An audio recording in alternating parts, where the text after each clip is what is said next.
gue sebagai host yang gue sebagai host makin deg-degan. Nah kali ini gue lagi jalan-jalan yang dimana kegiatan gue kalau pagi yaitu ngumpul sama teman-teman gue, salah satu komunitas klub Oge Motor Gede. Nah, inilah punya gue sebelah. Yang lainnya masih banyak sebelah kegiatan. Bukan kegiatan sih apa ya? Yang ngumpul-ngumpul kayak gini banyak teman-teman juga. Nih kayak ente, ente ngapain di sini? Oh siap. Jadi ya ini salah satu apa ya? Semua ini teman-teman yang hobinya sama, suka jadi emang kalau pagi gitu kita sih ngumpul-ngumpul kayak gini aja. Nah, abis kita ngumpul-ngumpul kayak gini nanti kita akan jalan lagi untuk keliling, ya bisa kita bilang keliling BSD lah. BSD jadi sudah itu kita makan sana. Pokoknya lanjut apa? Ikutin terus jalan saya, oke?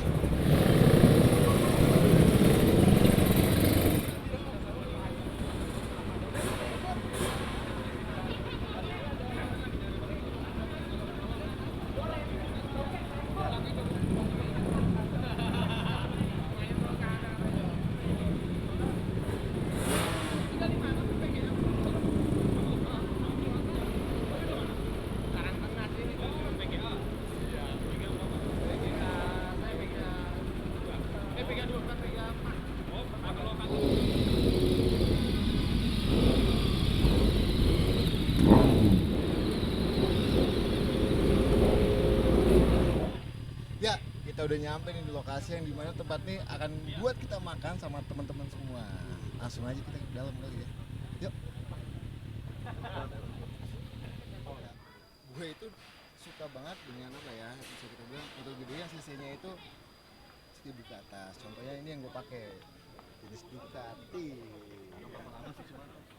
Ini udah belum setahun sih. Gue pakai ini belum setahun, sebelumnya CC-nya itu di bawahnya ini. Nah saking gue seneng otomotif, yang dimana hobi gue suka kebut-kebutan juga, gue seneng CC yang lebih gede lagi. Mungkin ada tips-tips Untuk safety sih biasanya ya helm, sepatu, sarung tangan kayak gitu. Tapi kan kebanyakan saat ini adalah anak muda itu suka speeding. Speeding itu yang biasanya bukan pada tempatnya, itu membahayakan banget. Kalau mau speeding yang di sirkuit. motor pertama apa bang? Dulu Yamaha MX. Yamaha MX, naik CC sampai saat ini lah, naik CC-nya. Kalau untuk touring mana bang? Nah, insya Allah nanti Juni saya akan ke Solo sama Pacitan. Ya, Paling jauh nih emang motor yang udah ini nih. ini sih paling jauh, belum jauh-jauh banget ya, tapi insya Allah Juni itu saya akan ke Solo dan Pacitan. Nah, kita lagi apa ya, udah sampai di tempat makannya. Jadi gua saatnya akan mau menjelaskan soal apa sih hobi gue dan juga menjelaskan soal komunitas yang gue pegang gitu. Kita langsung aja. Ini teman-teman kita ini semuanya nih. Jadi AVMC.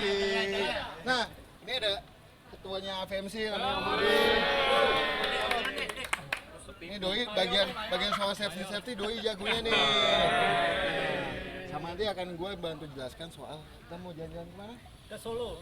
Sama Pacitan bulan Juni. Mari. Ya. AVMC itu apa sih? Jelasin dulu. Oke. Halo, salam kenal. Saya Bro Adi. Oke. Ini saya lagi teman-teman AVMC semuanya. Oke, ingin menjelaskan apa sih AVMC itu? Oke, siap. AVMC itu suatu wadah yang menyalurkan satu hobi yang sama dan tidak membedakan brand. Oke, intinya berbasis 600 cc up. Oke, siap. Nah, kalau soal safety, Doi ini jagonya kalau soal safety. Doi jago nikung kan? Gimana Om, kalau safety gimana Om? Gue Wandi dari VMC.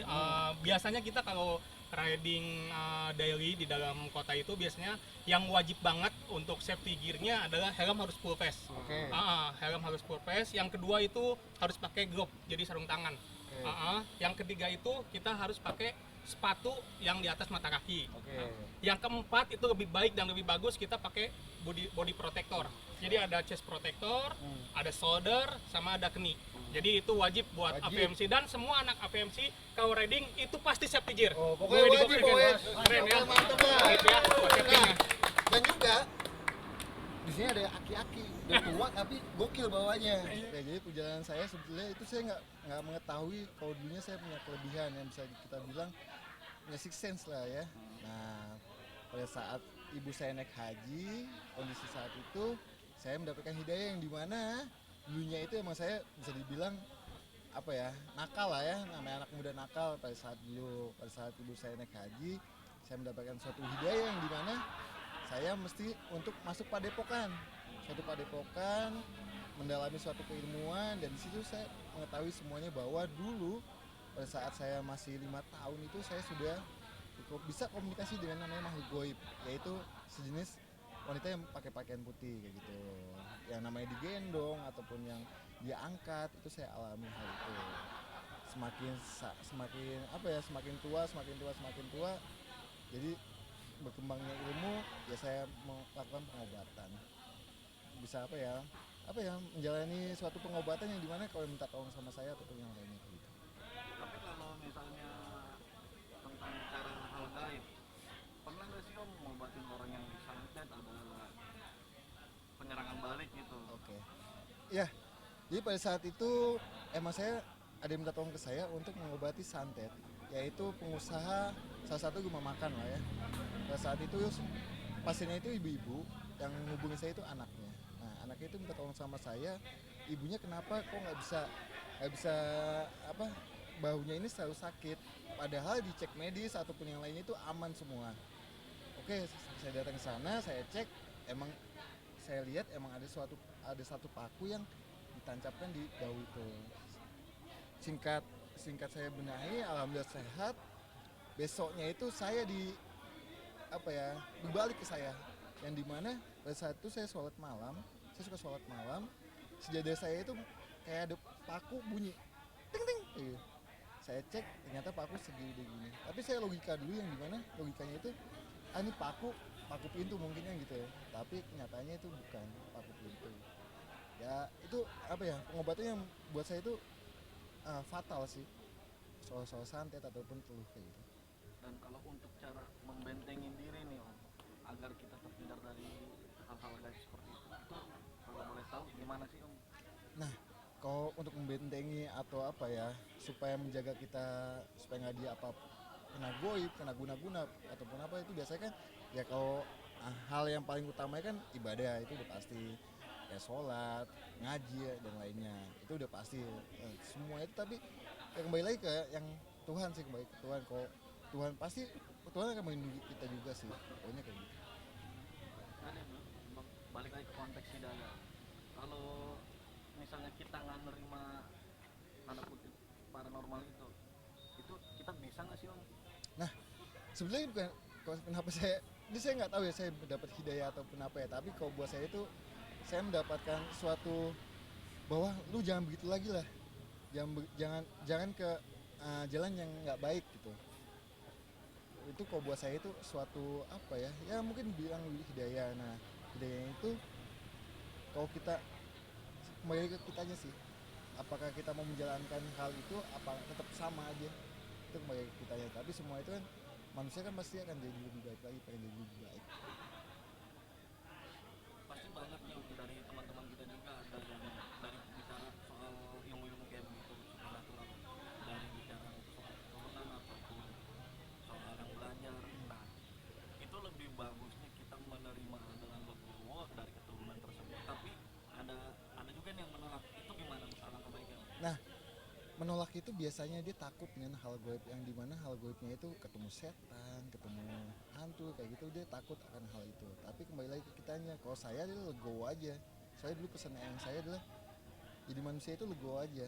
Kalau sesuatu yang didapat itu jalanin aja, insya Allah baik buat kita. Kalau yang misalkan yang nggak legowo ataupun yang nggak mau dengan hal kayak gitu, nggak masalah juga.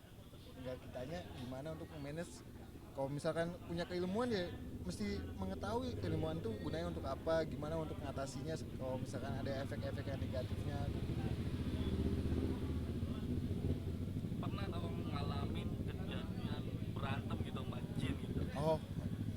kalau dicekik setan ngalami saya cekik makhluk halus yang dimana pada saat itu saya mendatangi suatu tempatnya itu sangat bisa dibilang spooky atau wingit pada saat itu. Nah saya pulang emang pada saat itu saya ugal-ugalan sih yang dimana saya bikin games jadi suatu makhluk kayak gitu dengan pakai pakaian hantu-hantuan lah ya. Saya ledekin, saya pulang, saya mengalami hal yang namanya cekek makhluk goib gitu. Pernah banyak juga nih netizen nanya soal deg-degan katanya.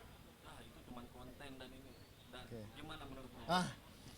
Saya kasih tahu nih, kalau soal tayangan yang saat ini makin dekat itu fatal dan itu apa ya untuk gimmicknya itu bisa dibilang nggak ada lah ya.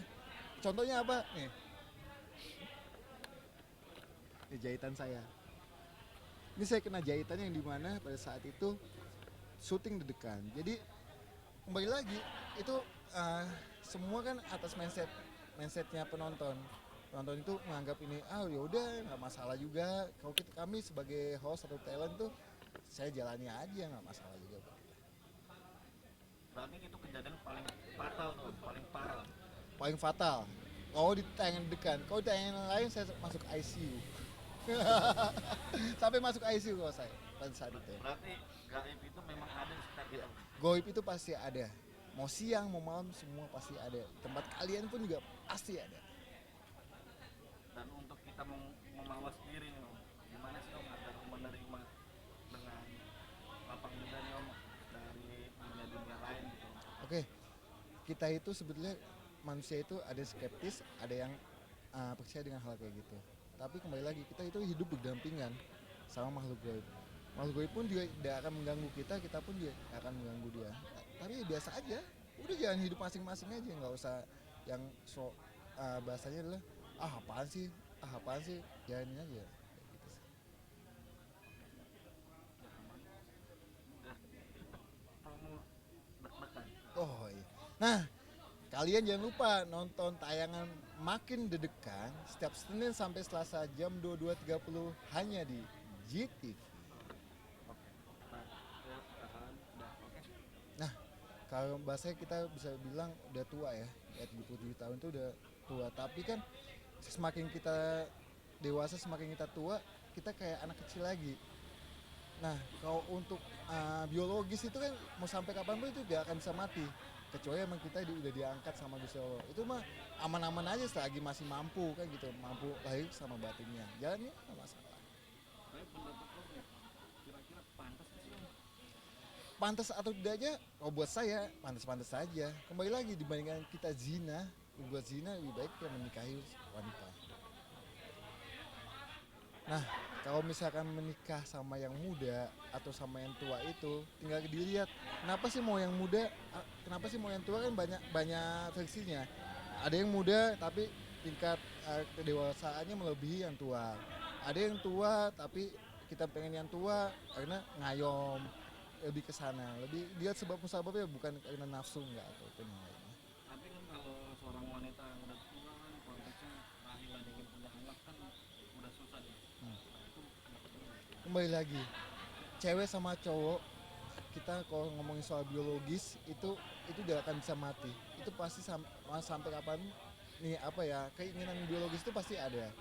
Sama halnya ya ceweknya tua, lakinya muda, ataupun yang lakinya tua, wanitanya muda, itu sama aja, nggak ada bedanya. Yang penting tinggal kita lihat nih apa maksudnya. Soalnya banyak sekali lah, banyak yang menyimpang pun dia sama, banyak sekali. Nah, kita lihat apa sih kenapanya itu mesti kita lihat lagi sih. Banyak juga netizen juga berkata kalau hidup tua ya udah lebih baik memperbaiki diri, banyak-banyak ibadah. Ya. Itu benar juga nggak sih? Itu betul juga. Semakin kita tua kan kita nggak tahu kapan meninggalnya. Semakin kita tua semakin mendekati untuk kembali ke Allah lah. Tapi kan tinggal kita lihat nafsu ataupun keinginan yang tujuannya soal biologis itu nggak bisa ditahan sih. Misalnya. Ya kira-kira ada juga nih yang banyak viral juga kayak guru menikahi anak muridnya yang contohnya di kampung 10 tahun lebih muda. Gimana pendapat Om? Kira-kira pantas nggak sih seorang guru nikahi muridnya gitu? Kalau misalkan hal kayak gitu sih pantas saja, yang penting suka sama suka, bukan karena terpaksa ya. Banyak sekali juga kejadian-kejadian yang dimana si A suka sama si B itu siapanya taunya anak bawahnya dia atau anak buahnya dia, ya kembali lagi suka sama suka ataupun, tapi jangan sampai ada suatu paksaan yang memaksa dia untuk menikah sama yang bisa kita bilang entah lebih tua ataupun lebih muda. Canggung nggak sih Om kira-kira nih beberapa tahun antara anak muda tua gitu? Kalau saya pasti canggung melihat, wah dia kan si A sama si B kok bisa kayak gini, pasti canggung. Tapi kan nggak, kembali lagi kenapa sih bisa kayak gitu, kita lihat kayak gitu sih. Om, terakhir pendapat Om tentang biaya studi itu yang kadang di luar nalar. Itu gimana? Om juga kan pasti Siap. anak Siap. Nah, kalau maksudnya biaya studi itu gitu kan banyak oknum-oknum yang menyalahgunakan, yang dimana misalkan biayanya hanya 1 juta mintanya 5 juta, tapi semua itu tinggal dilihat. Namanya orang tua itu kan melihat biaya sekian untuk apa aja, logis gak sih? Kalau nggak logis ya nggak usah diikuti, nggak usah ikut.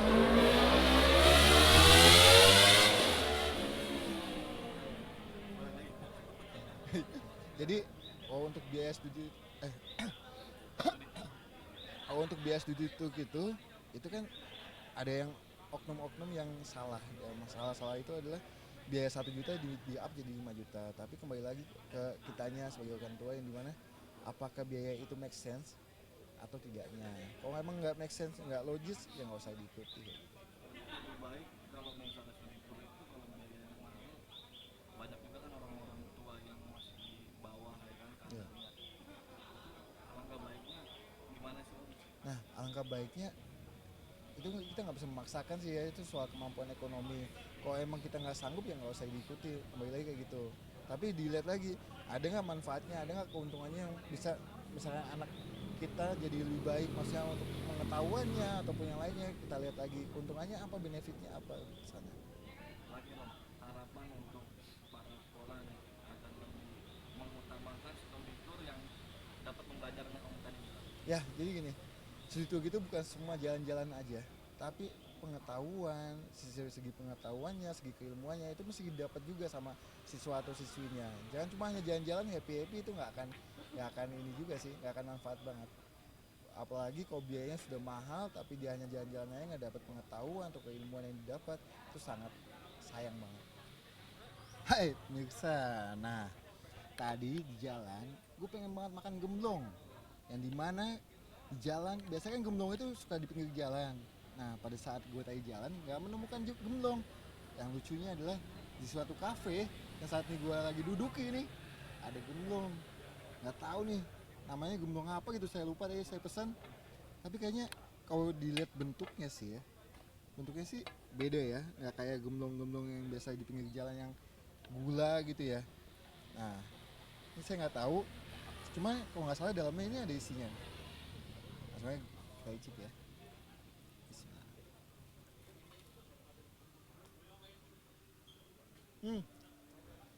Dalamnya ini ada coklatnya, tapi beda banget sama gemblong-gemblong yang di pinggir jalan yang ada di kafe ini. Dibilang lembut, dan juga nih gemblongnya dibilang enak banget sih, enak. Cuma ya bedanya ya bentuknya aja jauh beda sama gemblong di pinggir jalan sama yang di kafe ini. Tapi untuk rasa sih masih enakan gemblong pinggir jalan ya kayaknya. Ada ciri khasnya nggak kalau gemblong pinggir jalan? Nah kalau gemblong pinggir jalan itu ada gula-gulanya kalau nggak salah ya, ada gula-gulanya. Kalau nggak salah sih di sini juga ada gemblong jenis itu.